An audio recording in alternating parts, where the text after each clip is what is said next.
करता हूँ आप सभी स्वस्थ और अच्छे होंगे। ये एक्सेल सीरीज का पार्ट नंबर 15 है, जिसमें हम इंसर्ट टैब के अंदर पीओ टेबल टेब, टेबल और पिक्चर क्लिप आर्ट वाले भाग को देखेंगे।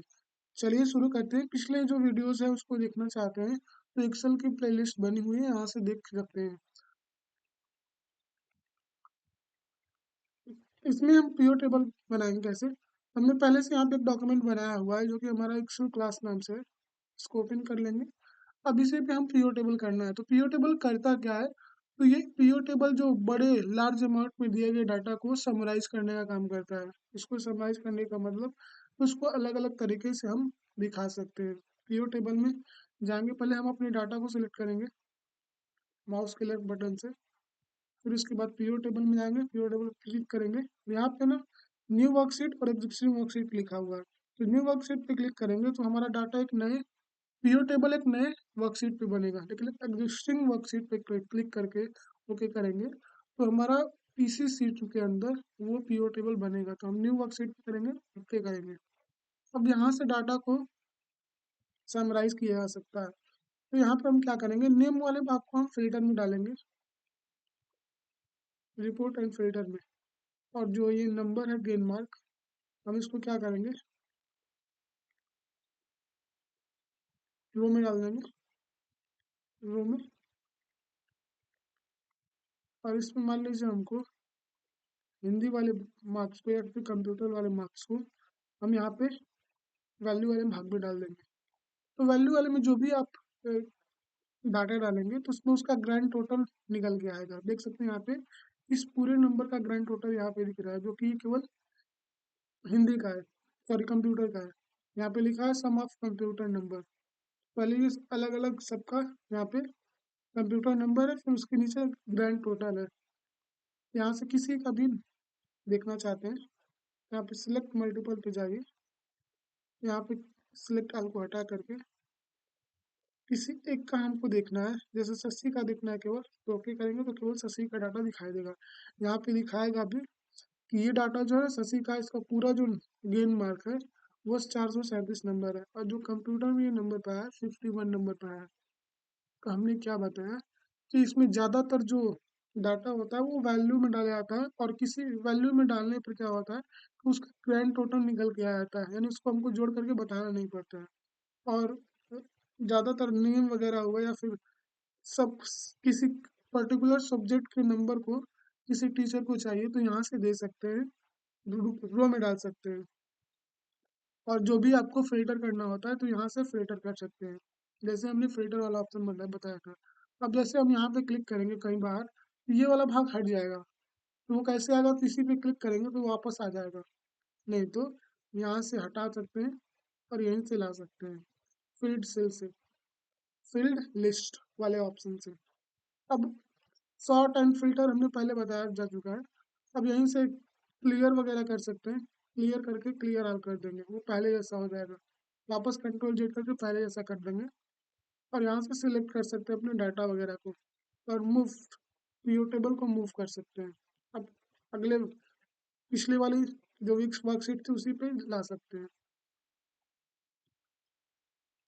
इसमें ज़्यादा आपका इम्पोर्टेंट नहीं था, बस इसमें आप पीओ टेबल कैसे बनाना होता है और अपने डाटा को बड़े लार्ज अमाउंट में डाटा दिया गया होता है तो उसको कैसे समराइज करना है, तो वो काफ़ी इजी हो जाता है पीओ टेबल का उपयोग करके। किसी एक पर्टिकुलर सब्जेक्ट में या फिर मान लीजिए आपके पास कई अलग अलग प्रोडक्ट दिया गया, कीबोर्ड है, माउस है या फिर इलेक्ट्रॉनिक का सामान है, तो उनको मान लीजिए हमको बस इलेक्ट्रॉनिक के सामान का ग्रैंड टोटल पता करना है।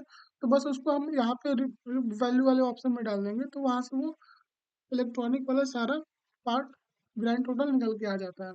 जैसे यहाँ पे आया था सम ऑफ कंप्यूटर नंबर, जैसे कंट्रोल जेड कर रहा हूँ तो यहाँ पे देख सकते हैं कंप्यूटर का सारा जो ग्रैंड टोटल है वो आ गया है यहाँ पे 362 नंबर। तो ऐसे पीओ टेबल किया जाता है। इसको हम पहले ऐसा करेंगे पूरे डाटा को।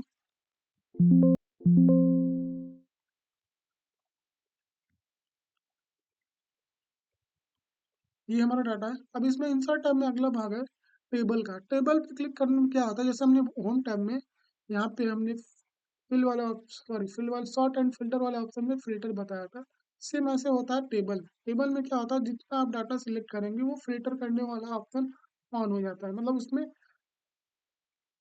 टेबल का उपयोग करते ही डाटा क्या हो जाता है, फिल्टर करने के लिए तैयार हो जाता है ऐसे। अब इस पे अलग अलग स्टाइल वगैरह लगाना चाहते हैं, कलर वगैरह यहाँ से चेंज कर सकते हैं। देख सकते हैं कि आपको हर यहाँ पे हर एक सब्जेक्ट यहाँ पे फिल्टर करने का ऑप्शन आ गया है। तो जो भी आपको फिल्टर करना है यहाँ से फिल्टर कर सकते हैं, ये पहले बताया जा चुका है। तो ये आप आसानी से कर सकते हैं। अब इसको पहले ऐसा करना है तो क्या करिएगा, इंसर्ट में जाइएगा,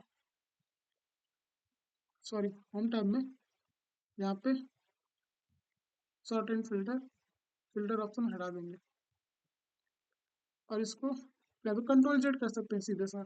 आप आसानी से कर सकते हैं कंट्रोल जेड करके, मतलब फिल्टर वाला ऑप्शन हटा तो यहीं से आपको करना पड़ेगा। और एक और चीज, मान लीजिए हम जितना सेल सेलेक्ट करेंगे उतने पे वो टेबल फिल्टर करने का ऑप्शन लगा देता है, यानी स्टाइल वगैरह लगा देता है। जैसे ओके करेंगे हम तो यहाँ पे फिल्टर करने का ऑप्शन आ गया। अब इसमें जो भी आपको टाइप करना है तो यहाँ से कर सकते हैं। ये कॉलम 1 की जगह कुछ और टाइप करना है तो यहाँ पे लिख सकते हैं, कॉलम 2 की जगह कुछ लिखना है तो यहाँ से लिख सकते हैं।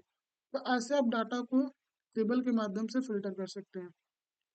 इंसर्ट टैब में अब अगला जो ऑप्शन दिया है पिक्चर का, आप अपने वर्कशीट के अंदर पिक्चर ला सकते हैं। तो इस पर क्लिक करेंगे। अब यहाँ पे आपका डेस्कटॉप वगैरह पे अगर पिक्चर होगा तो वो ला सकते हैं। जैसे मान लीजिए पिक्चर दिया गया, इसको क्लिक करेंगे और इंसर्ट कर देंगे तो वो पिक्चर आ जाएगा यहाँ पे। देख सकते हैं यहाँ पे ये पिक्चर है। तो अब इस पिक्चर का अलग अलग स्टाइल वगैरह चेंज करना है, देख सकते हैं यहाँ पे चेंज हो रहा है। सर्कल में करना है तो सर्कल में हो जाएगा, इसको छोटा कर लेंगे।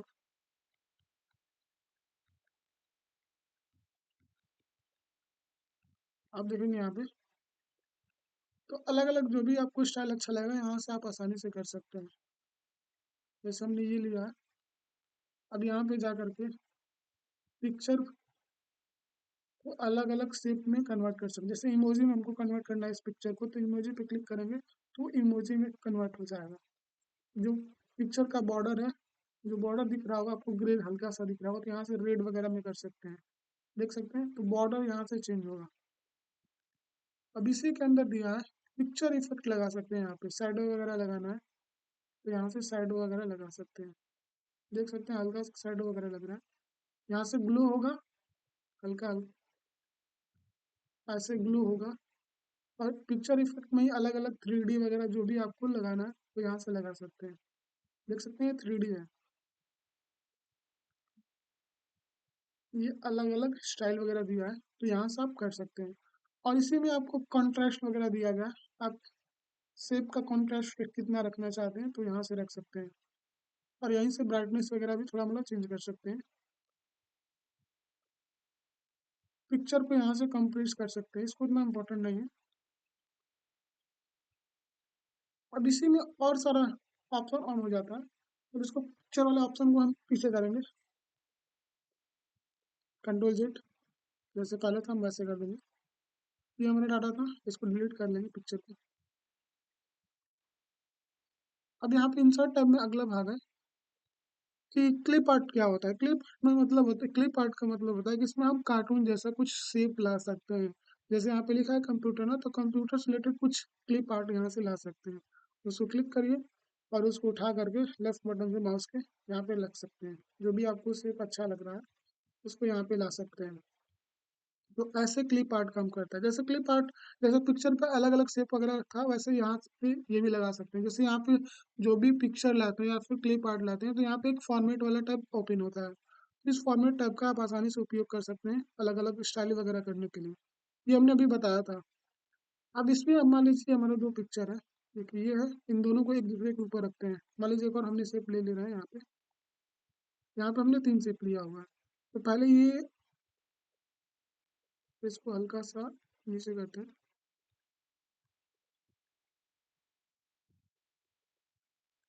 हल्का सा इसे छोटा। अब देख सकते हैं ये जो ऊपर वाला पेज है वो सिलेक्टेड है। अब उसको पीछे भेजना है डायरेक्ट, यहाँ पे सेंड बैक क्लिक कर सकते हैं तो सबसे पीछे चला जाएगा। और वापस पे ऊपर लाना तो ब्रिंग फ्रंट कर देंगे तो सबसे ऊपर आ जाएगा। देख सकते हैं यहाँ पे चेंज हो रहा है, सबसे नहीं पीछे जा रहा है और ये सबसे ऊपर आ जा रहा है। और यहाँ से एक एक करके, यहाँ से एक एक करके पीछे भेज सकते हैं, सेंड बैक। ऐसे भी नहीं समझ में आ रहा। आशा करता हूँ ये वीडियो आपको अच्छे समझ में आएगा। आने वाले वीडियोस में हम अगले भाग को देखेंगे फॉर्मेट वाले में। धन्यवाद। और इसमें जो भी मिस्टेक वगैरह हो उसको कमेंट करके बता सकते हैं।